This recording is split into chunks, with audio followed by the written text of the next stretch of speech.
दोस्तों, आज हम यहाँ पर विवाह के विषय पर चर्चा करेंगे और आज का हमारा विषय है कि विवाह से पहले लड़के व लड़कियों की कुंडली का मिलान क्यों किया जाता है, गुण क्यों मिलाए जाते हैं, इसकी क्या आवश्यकता है और इसका क्या प्रभाव पड़ता है और यह सभी राशि व लग्न वाले वर वधू के लिए ज़रूरी क्यों है। दोस्तों, आजकल दुनिया बहुत ज़्यादा फास्ट हो गई है। ज़्यादातर लोग अपने माँ बाप से हज़ारों किलोमीटर दूर रहकर जॉब करने लगे हैं। उसमें लड़के व लड़कियां दोनों शामिल हैं और ऐसे में माँ बाप का कंट्रोल या निगरानी बच्चों पर ना के बराबर ही रह जाती है। बच्चे वहाँ पर क्या कर रहे हैं, इस विषय पर जानकारी लेना बहुत मुश्किल है। आजकल ज़्यादातर लड़के व लड़कियाँ बिना विवाह के एक दूसरे के साथ रहने लगे हैं और माँ बाप अपने बच्चों से इस विषय पर बात करने से भी कतराते हैं, पर उन्हें पता ही नहीं होता कि उनके बच्चे बाहर ऐसा कर भी रहे होते हैं। सब यही सोचते हैं कि हमारा बच्चा ऐसा नहीं करेगा, किंतु बाद में बहुत देर हो जाती है और ऐसे विवाह की समाज में कोई मान्यता नहीं है। कुछ लोग अपने लड़के से सही तरीके से विवाह कराने पर बहुत ज़्यादा दहेज की मांग करने लगते हैं। फिर लड़की के पिता को अपनी लड़की के लिए सुयोग्य वर ढूंढने में बहुत कठिनाइयों का सामना भी करना पड़ता है। इसी कारण से कुंडलियों का मिलान किया जाता है, जिससे कि सुयोग्य वर या वधू की जानकारी मिल सके कि यह लड़का उनकी लड़की के लिए कितना ज़्यादा योग्य रहेगा और वह उसको कितना खुश रख सकेगा और रख भी सकेगा या नहीं। ऐसा भी कहा जाता है कि वर वधू का चुनाव तो कर्मों के अनुसार पहले ही हो जाता है, जिसे लोग कहते हैं कि जोड़ियां तो भगवान ऊपर से ही बनाकर भेजता है। फिर कुंडलियां मिलान की क्या आवश्यकता है? वो इसलिए है कि ज्योतिष द्वारा यह पता लगाया जा सकता है कि किस व्यक्ति को कैसा जीवन साथी मिलेगा। ज्योतिषी लड़के व लड़की के विवाह का समय भी बता देते हैं, जिसे माता पिता का मन शांत हो जाता है और मन में तसल्ली रहती है। सही से कुंडली मिलान करना बहुत ही कठिन व जटिल कार्य होता है। इसमें ज्योतिषियों को बहुत समय लगाना पड़ता है। उसमें कई बातों का ध्यान रखा जाता है, जैसे कि वर व वधू दोनों की कुंडलियों को अलग अलग जांचना बहुत आवश्यक होता है। पहले संतान सुख के बारे में, परिवार व ससुराल का कितना सुख लिखा है, होने वाली वधू धर्म व अर्थ के क्षेत्रों में सफलता दिलाने वाली हो, दोनों में स्वभाव में लचीलापन हो व कॉपरेशन भी होना जरूरी होता है, अन्यथा जीवन निर्वाह बहुत मुश्किल हो जाता है।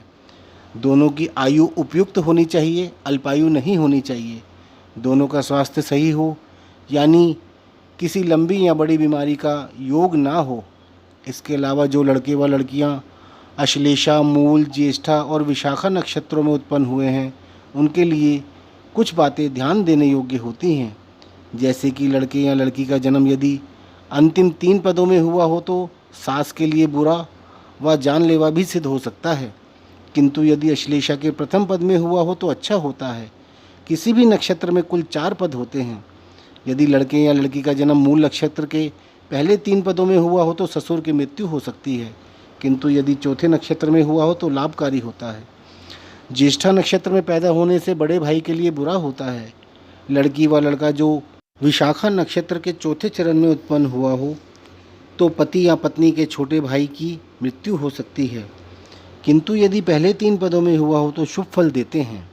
इस प्रकार से हम ये जान सकते हैं कि किसकी कुंडली में क्या दोष है, जिसे हम यह भी कहते हैं कि लड़का या लड़की किस पे भारी है।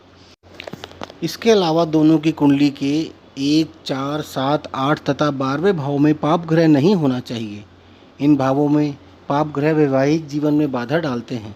विशेषकर शनि व मंगल ज़्यादा खराब होते हैं और मंगल बहुत ज़्यादा खराब होता है।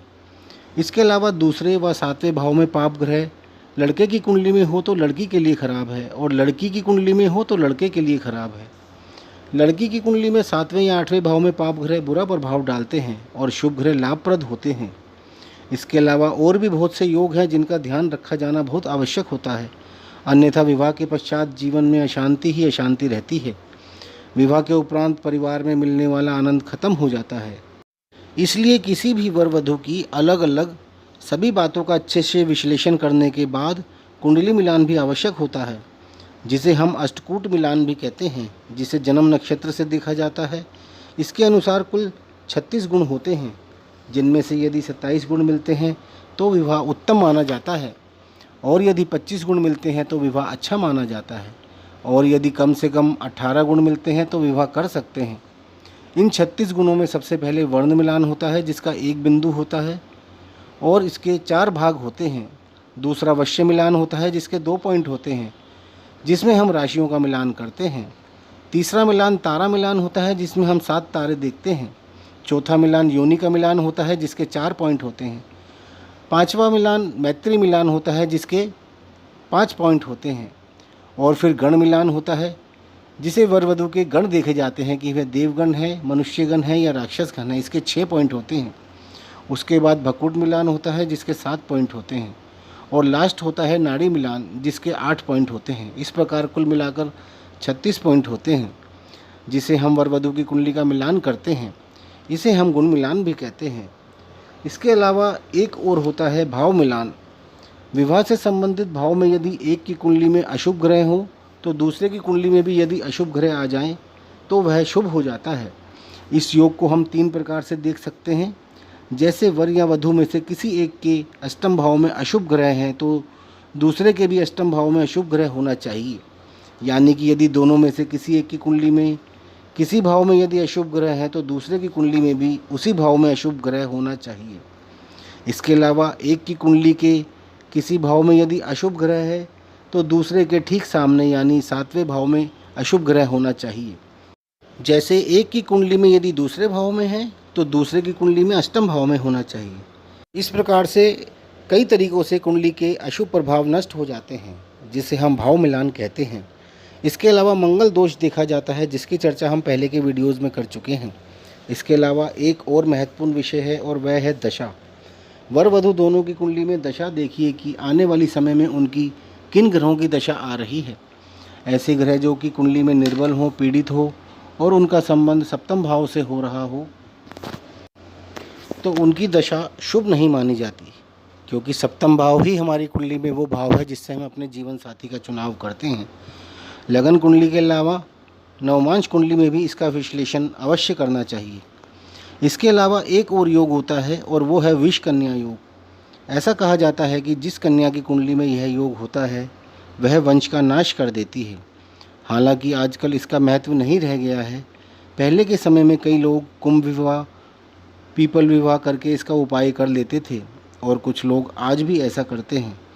आइए जानते हैं कि इस योग को हम कुंडली में किस प्रकार से देखते हैं।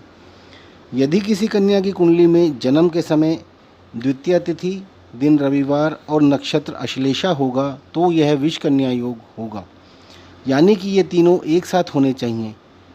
इसके अलावा सप्तमी तिथि, दिन मंगलवार और शतभिषा नक्षत्र तीनों हो तो विष कन्या योग होता है।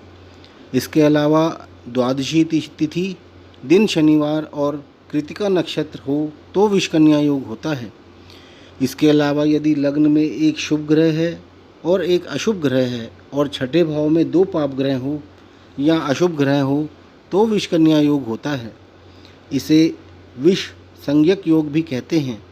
यदि लग्न या चंद्रमा से सप्तम भाव में शुभ ग्रह या सप्तमेश आ जाए तो यह योग नष्ट हो जाता है। यह योग कन्या की कुंडली में देखते हैं, ना कि वर की कुंडली में। इन सब बातों का अच्छे से अध्ययन करके आप विवाह को उत्तम बना सकते हैं। अगर आप इन सब बातों को ध्यान में नहीं रखते हैं तो साइंटिफिक प्रॉब्लम आ सकती है, बच्चों में जेनेटिक प्रॉब्लम आ सकती है, जीन्स में प्रॉब्लम आ सकती है। इसलिए कुंडली का मिलान करके विवाह करना ही बहुत उत्तम होता है। तो आशा करता हूँ कि आपको यह वीडियो पसंद आया होगा। अगर यह वीडियो आपको पसंद आए तो इसे लाइक कर लें और साथ ही हमारे चैनल को भी सब्सक्राइब कर लें। धन्यवाद।